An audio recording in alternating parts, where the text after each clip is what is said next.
Hi, this is Dr. Rajeshwar from YR Pharma Tube. In this lesson, we continue effective presentation skills and we discuss on new technology for presentations to learn the various new technologies that help for our presentations.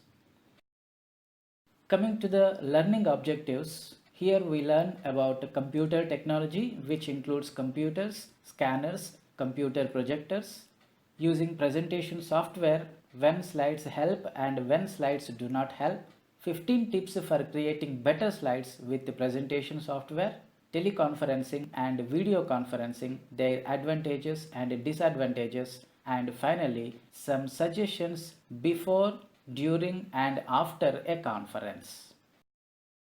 Coming to the computer technology. The advances in computer technology have led to tremendous leaps in presentation technology. You can easily merge photos, sound and video into a presentation on your computer and project it directly from the computer onto a screen. It won't be long before some presentations will be made using virtual reality. Here is a brief overview of current technology for creating slides and graphics. Number 1, computers. Number 2, scanners. And number 3, computer projectors. Coming to the first one, computers. Regardless of the type of system, current technology demands an increasing amount of availability memory. If you are considering purchasing a laptop or desktop system, it would probably be wise to get the most RAM you can. Depending on your requirements, you might also need a video capture card. The second, scanners. Scanners allow you to take a photo or document, digitize it and bring it into the computer so that it can be changed or otherwise manipulated. Depending on the software that is being used, scanned photos can be placed in documents, on-screen presentations or in visual aids. Scanners are priced about the same as printers and produce images of outstanding quality. The third are computer projectors. These devices have advanced to the stage where they can be used in a fully lit room. You usually need a machine that will produce at least 1000 lumens. Lumens are the measurement of brightness. The costs of these machines are still high, but they are coming down in price and are increasingly portable. Using presentation software. The effective use of visuals can play an important role in successful presentations. Slides, for example, can enhance a speaker's impact if they are thoughtfully created and skillfully used. Often, slides are included in ways that add little or actually detract from a presentation.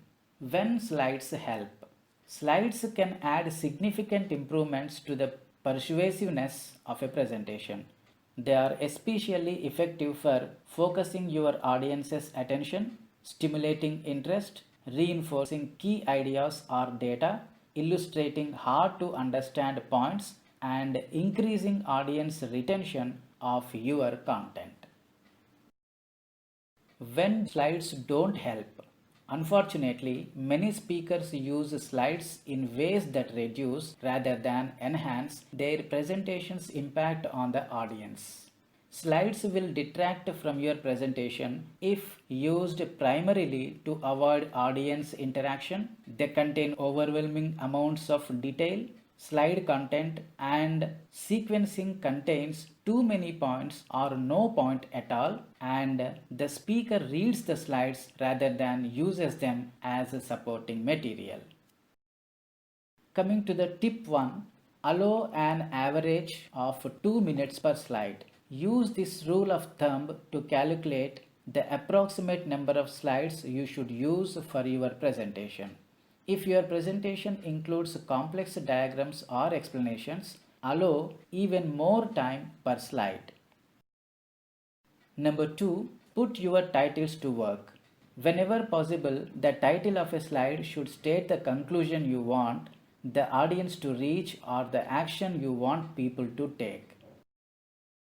Number 3. Use the 5 into 5 guideline for bullet point slides. Limit the content of each slide to a maximum of 5 bullet points, including any subpoints, and a maximum of 5 points per bullet. Keep the grammar and style of bullet points consistent, and use a parallel structure for each point on a slide. Number 4. Use phrases and keywords that quickly communicate the essence of each point. Carefully choose your words for each slide. If lengthy explanations, long sentences, and detailed descriptions are necessary, keep those for your handouts. For bullet points, avoid using full sentences. Number 5. Capitalize only the first letter of the first word and the first letter of proper nouns. Although some people like the look, capitalize the first letter of every word in bullet points can cause slides to look busy, making them more difficult to read. Number 6. Don't build every slide. Audiences get wary of such repetition. The practice of revealing bullet points one at a time, that is, the build technique, works well if not overdone. You can even gray out points as you finish discussing them, so the next point bullet on the slide will stand out more brightly. Also, avoid mixing different kinds of transition effects in the same presentation. Number 7. Number every slide. This can help viewers catch up if they join the presentation late or if they lose the thread of the discussion. Number 8. Adhere to color scheme or style guidelines used in your company. If you have freedom of choice for computer projected slides, use dark colors for backgrounds or objects like boxes, circles, lines, etc., and light colors for text. For computer images projected to large audiences, information that is white or yellow on dark blue will be easier to read than the reverse. Number 9. Consider using sans serif fonts, as some people find them easier and faster to read when projected from a slide. Arial and Helvetica are sans serif fonts. When projecting your presentation for a large audience, a sans serif font might improve readability, particularly for people in the back of the room. Number 10. Use a 24-point size at the minimum, unless the audience is a small one. Do not expect your audience to be able to read a font smaller than 20 points. Number 11. Pictures, photographs, and video clips can break the monotony of slide after slide of bullet points. However, it is important to keep drawings and diagrams simple and to the point. Number 12. Use clip art sparingly and preferably not at all. Some companies have even banned the use of clip art. Number 13. Animating drawings. Animating drawings by building a slide in steps is one of the simplest ways to keep an audience's attention. Just don't overdo it. While animation can help explain the flow of a complex process, too much animation keeps your audience waiting for the next visual trick rather than paying attention to what you are saying. Number 14. Have backups. If you are not sure that you will be able to project your presentation from your laptop computer, have a version printed on overhead transparencies as a backup. And the last tip, number 15. Remember, the slides are not the messenger. It is only you. Your slides are just a communication aid. Coming to teleconferencing and video conferencing. In today's global business environment, people from different parts of the city, country, or world may be working together on the same project. It is not always practical or possible for these people to meet in person to resolve issues and plan and coordinate details. A letter or memo, even if sent by fax, does not provide the opportunity for immediate interaction and feedback. The following information will help you make the next best thing, that is telephone and video conferencing, as effective as possible. Advantages and disadvantages. It helps to acknowledge in advance that a conference call or even a video conference is not quite the same as a face-to-face meeting. Acknowledging the limitations and building on the strengths can help those involved use the tools most effectively. Conference calls disadvantages. Participants' attention wanders because there is no visual element. The voice is the only involvement technique, as there is no opportunity for non-verbal communication. You are never sure who is really listening. That is a speakerphone syndrome. The people are impolite because they feel somewhat invisible. This is a poor phone etiquette. The disadvantages of video conferences. Equipment is not used to the best advantage. If the camera is preset on wide angle, participants have difficulty focusing on who is actually speaking. Unrealistic expectations of clear communications. Voice activated monophones can make two-way communication awkward. Now coming to the advantages. The advantages for both conference calls and video conferencing are very similar. Cost saving. Many thousands of dollars in travel costs can be saved. Business travel is a very expensive proposition when you take into account not only airfare, hotel and meals, but also time away from the principal place of work. Another advantage is time saving. A conference call is often taken right at your workstation. A video conference session is held at your principal place of employment, and time away from your desk is minimized. Time limitations, particularly on video conferencing equipment, make it essential to keep the meeting moving along in a timely session, whereas face-to-face meeting can drag on. Coming to the teamwork. While budgets and time may allow for only one or two people to travel to another site, in a conference call or video conference, more people can be involved. Information can be conveyed and clarified on the spot. Conferences can be held more frequently because the cost and time factors are greatly reduced. Some suggestions. These are the suggestions for before, during and after a conference will help you make the most of the tools available. As with the live presentations, the more you practice, the easier it will become. Evaluate and modify your style until you find what works most effectively for your group. Suggestions before conducting a conference. Number 1. Analyze the audience.